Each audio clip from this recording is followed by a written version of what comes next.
I still remember the look on her face. Wide eyes, lips slightly parted, a tray trembling in her hands. She had walked in on something that would change all three of our lives. But if you're looking for the drama right away, you'll have to wait. Before the moment Clara stood frozen in the doorway, something much quieter had already begun to unravel. My name is Derek, and for most of my adult life, I've been the guy people look at and assume has it all figured out. A successful real estate consultant, a beautiful wife, a spacious home tucked into the polished suburbs. To the outside world, I was a man with no reason to stray. But cracks don't always show up in photographs. Melissa and I had been married 10 years. We met young, clicked instantly, and for the first 5 years it was real. Laughter over burnt dinners, spontaneous road trips, long conversations that stretched into the night. Then came her promotions, her corporate ladder climbing, the endless meetings and HR seminars. Somewhere in between polished office blouses and unread bedtime texts, I lost her. Or maybe she lost me. She still looked at me, but not really. Her eyes were always half a second behind her thoughts, as if she were mentally replying to emails even during dinner. When we spoke, it was functional. Did you pay the gardener? Your mom called. Can you pick up the dry cleaning tomorrow? Even our silences changed. Before, they were comfortable. Now they were loaded. That's when Clara entered our lives. She came recommended by the agency. Young, quiet, respectful. 23, with a soft voice and steady hands. The kind of person you barely notice, which, I suppose, was the point. Melissa liked her because she was efficient. I noticed her because she wasn't. Clara had presence.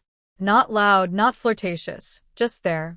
She moved through our home like a whisper, yet somehow always managed to leave things better than she found them. The dishes sparkled. The air smelled like something warm and clean. She never said much, but when she did, her words felt intentional. At first, she was a passing detail in my day. A plate cleared here, a coffee brought there. But over time, I began to sense something else, something unspoken. It wasn't attraction. Not yet. It was awareness. One evening, I came home later than usual. Melissa was upstairs, earbuds in, pacing as she handled a work call. I walked into the kitchen to find Clara wiping down the counters. She looked up, met my eyes, and offered a small smile. Nothing inappropriate. Just seen. That was the first time I truly looked back. I started noticing little things. The way she tucked a strand of hair behind her ear when nervous. How she waited for the kettle to finish boiling, even though the microwave would have been faster. She cared about the details. Melissa didn't anymore. Don't misunderstand me. I wasn't hunting for excuses. I still loved my wife, or at least the memory of who she had been. I tried. I booked a weekend getaway. She canceled last minute for a conference. I made her dinner. She ate in silence while scrolling through her phone. I reached for her in bed. She turned away, mumbling something about deadlines. One night, after another failed attempt at connection, I sat outside with a drink in my hand, watching the rain bead along the edge of our porch. Clara appeared quietly behind me, holding a throw blanket. She didn't say a word, just draped it over my shoulders and left. It felt like the most intimate thing anyone had done for me in months. Jordan, my best friend and business partner, noticed the change in me. Over lunch, he leaned in and said, "You've got that hollow look, man. Either you need a vacation or a very different kind of distraction." I laughed it off, but the word stuck. I wasn't sleeping well. I woke up irritated, drained, indifferent. Even clients began to notice my shift. Melissa never did. Clara, on the other hand, always seemed to know. One afternoon, she found me sitting in the study, staring blankly at my laptop. "Would you like some tea, sir?" she asked. I looked up startled. "You don't have to call me that, you know." She smiled faintly. "Habit." She brought me the tea anyway. Chamomile. The kind I used to drink when I worked late. Melissa never remembered. Something about that cup, the warmth of it, the silence that accompanied it, it made me feel like a person again. Not a husband, not a provider, not someone failing at his marriage. Just Derek. That night, I stood outside our bedroom and listened to Melissa argue on the phone with her assistant about a policy memo.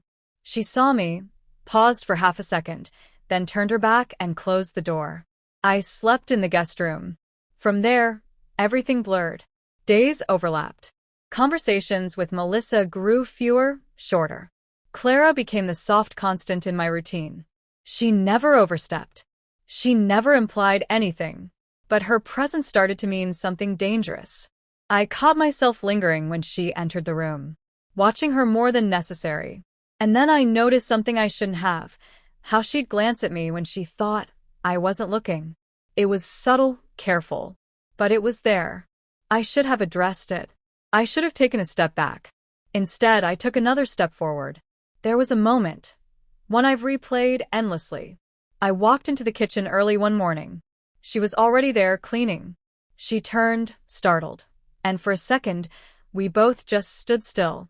"Didn't expect you up this early," she said. "Couldn't sleep," I replied. "You should try chamomile again." I smiled. "Only if you make it." A pause. Then she nodded. "Okay." That was it. No flirting. No promises. Just a thread being pulled tighter. And somewhere deep down, I knew it was only a matter of time before that thread snapped. I used to think betrayal happened in an instant, a choice made in a single reckless heartbeat. But now I know it's slower, quieter, like erosion. 1,000 harmless moments slipping by until suddenly the ground beneath you caves in. And by the time you realize you've crossed a line, it's already too late to go back. The morning after our kitchen exchange, I walked into the living room and found Clara dusting the shelves, her hair pulled into a messy knot. She didn't glance up, but I noticed her hands hesitated for just a second when she heard my footsteps. We were both pretending nothing had shifted. Melissa was gone for the day, meetings as always. She had left in a flurry of perfume and heel clicks, barely mumbling a goodbye. I remember watching the door after she closed it, wondering when her voice had started sounding so foreign to me. Later that evening, as dusk fell in slow, golden ribbons across the hardwood floor, Clara came to the study with a cup of tea. She paused in the doorway, her eyes searching mine. "I figured you could use this," she said. "Thanks," I replied, my voice barely above a whisper. She turned to leave, but something stopped her. Maybe it stopped me, too. "Clara," I said. She turned, the tray still in her hand. "Are you okay?" She looked surprised. "Why do you ask?" "I don't know. You just seem quieter lately." She hesitated. "It's not my place, sir." "Please, don't call me that." Her gaze lingered on mine. "Okay." She left without another word, and the scent of her lingered long after. Jasmine and something sweet. That night, I found myself standing outside her door. Not knocking, just standing, listening to the low hum of her radio through the wood. I wanted to ask her something, what I didn't know, but I didn't knock. I walked away. The next few days blurred into a cycle of tension and unspoken questions. Melissa and I barely spoke. When we did, it was transactional. Our dinners were wordless. Our bedroom colder than the autumn air seeping through the windows. And Clara had grown distant. She moved through the house like a shadow, deliberately avoiding my eyes. Until the storm. It was one of those sudden downpours that swallow the sky whole. Thunder roared like it was tearing through the walls, and the power flickered out around 7 p.m. Melissa had texted earlier that she was staying overnight in the city for a conference. I didn't respond. I lit a few candles and sat on the couch, the silence broken only by rain battering the windows. I didn't expect Clara to join me, but she did. She entered quietly, barefoot, holding 2 mugs. One for me, one for herself. She sat down at the far end of the couch, her face soft in the candlelight. "You okay?" she asked. "Strange night," I said. "Feels cinematic." She smiled faintly. "Lonely kind of cinematic." We sat in silence for a while, sipping tea, watching the storm claw at the dark. The candle between us cast dancing shadows on her face, catching in the delicate angles of her cheekbones. And then I said it. "Do you ever feel invisible, Clara?" She didn't answer right away. All the time, she said finally. But I don't think anyone ever notices. I notice. She looked at me then, really looked at me. No veil, no pretense. Why are you asking me that? Because I think I feel the same. Her breath caught slightly. Not enough for most to notice. But I noticed. And in that silence, something snapped. Something fragile and long suppressed between us gave way. I reached out, not fully realizing I had done it until my fingers brushed hers. She didn't pull away. She just whispered, "This isn't right." "I know," I said. "But I don't care." We kissed, soft at first, trembling. Then deeper. Years of neglect, of being unseen, poured into that one stolen moment. It wasn't perfect. It wasn't clean. But it was real. Later, in the glow of candlelight and guilt, we sat side by side, not speaking. She leaned her head on my shoulder. I knew then what we had done couldn't be undone. The next morning, Clara avoided me entirely. She moved with mechanical precision, her face neutral, eyes down. I tried to speak to her, but she kept her answers short. I wanted to believe what happened between us was more than impulse. I wanted to think it had meaning. But now, she looked like someone trying to erase it from memory. 2 days passed. No mention of that night. Melissa returned, full of corporate chatter and suitcase zippers. She didn't notice anything. Or maybe she did and chose to ignore it. Then came the moment. It was late afternoon. Melissa had left again. Yoga or lunch or another meaningless errand. Clara was folding laundry in the bedroom. I came in, intending to speak. Apologize. Explain. But words failed. And somehow she ended up in my arms again. It was reckless. We knew better. The door wasn't locked. And in the middle of it, hands clasped, breathing uneven, the door opened. And there was Melissa. She stood frozen, her hand still on the doorknob, eyes locked on mine. Time stopped. Clara gasped and scrambled away. I didn't move. I couldn't. Melissa didn't scream. She didn't throw anything. She just looked, like something inside her had caved in without making a sound. Then, without a word, she turned and walked out. The door clicked shut behind her. And in that silence, Clara broke into quiet sobs. I reached for her, but she pulled away. "I can't," she whispered. "I'm sorry. I shouldn't have." She fled the room. And just like that, whatever illusion I had allowed myself to believe in shattered completely. The house was never quieter than in the days that followed. No yelling. No accusations. No tearful confrontation. Just the kind of silence that swallows sound and leaves nothing but echoing thoughts behind. Melissa hadn't come home the night after she caught us. She didn't call. She didn't text. I sat in our dimly lit bedroom, waiting for something, anything, that would make it real. But nothing came. Clara quit the next morning. She left a note. Neat handwriting, no emotion. "I'm sorry. I never meant to destroy anything. Please don't contact me. I need space to forget this." No signature. Just folded paper left on the kitchen counter. And suddenly I was alone. For the first time in 10 years, I couldn't hide behind the motions of my marriage or the routines of a silent household. There was no one to blame. Not Melissa. Not Clara. Only me. When Melissa finally came home, it was 3 days later. Her expression was unreadable. She carried herself with the icy grace of someone who'd rehearsed every step. She walked past me, set her keys down, and went straight upstairs. "Melissa," I called out. She stopped midway up the stairs. Her back was to me. "What?" Her voice was flat, detached. I need to talk to you." She turned around slowly, arms folded, eyes hollow. "Talk? Now you want to talk?" I swallowed hard. "Please." "Just 5 minutes." She came back down, sat across from me on the couch, but stayed angled away, physically present, emotionally gone. "I'm sorry," I said. "What you saw, there's no excuse for it. I failed you." She let out a bitter laugh. "Failed me? Derek, this wasn't forgetting an anniversary. You cheated. With the maid. I winced at the word. Not because it wasn't true, but because it felt too small for the damage it caused. I didn't plan it. It just happened. Oh, how romantic.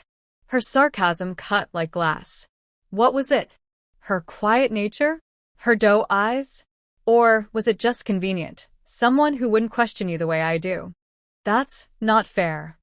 She leaned in. Isn't it? Because from where I'm sitting, it looks like you were craving validation and found it in the one person who couldn't say no without risking her job. The accusation stung, but I didn't deny it. I felt invisible, Melissa, I whispered, like a placeholder in my own marriage. You stopped seeing me. And your solution was to sleep with someone else? Do you know how cowardly that is? Silence settled again, but this time it was heavier. I'm not asking you to forgive me, I finally said. I just need you to know it wasn't about Clara. Not really. It was about everything we lost. She looked away, blinking rapidly. Her voice softened, just enough to sound human again. Then why didn't you fight for us? That question lingered like smoke in the room. I thought I did, I answered, quieter than I meant. In my own way. But maybe I stopped believing it mattered to you. Her jaw tensed. And now? Now. I'd give anything to take it back. She stood slowly, folding her arms tighter. I'm moving out for a while. I need space. I nodded. I didn't try to stop her. I'm not filing for divorce. Not yet, she added. But I don't know where this leaves us. Or if there's even an us left to salvage. And with that, she turned and left the room. The days that followed felt surreal. I went through the motions, shaving, eating, replying to work emails, but none of it felt real. I kept waiting for the ache to dull, but it never did. It just settled into a constant hum in the background of everything I did. One afternoon, Jordan dropped by unannounced. He looked at me like I was a stranger. Man, you really did it, he said, shaking his head. I heard through Jenna. Melissa told her everything. I nodded. Yeah. I mean, why, Derek? You had everything. I looked at him, tired. Did I? Or did it just look like that from the outside? Jordan didn't press further. But as he left, he said something that stuck with me. Regret doesn't rebuild bridges. Actions do. That night, I sat alone in the guest room, our guest room, where I'd spent so many nights lately. I opened my laptop and started writing. Not an email, not a message, just a confession. Every word I hadn't said out loud. Every emotion I'd buried beneath frustration, lust, loneliness. I poured it all out, not for Melissa, not for Clara, but for me.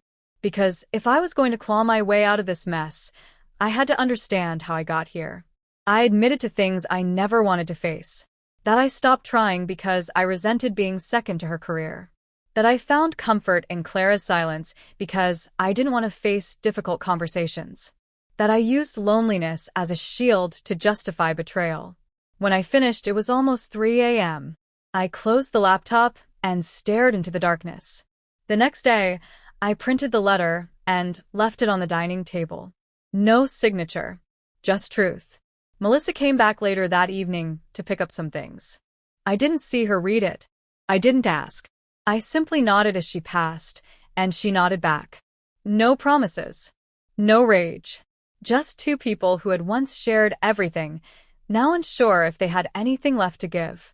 But for the first time in weeks, I felt something like hope. Not for redemption. Not yet. But for clarity. Because sometimes the truth is the only thing left after everything else crumbles. And maybe, just maybe, it's enough to begin again.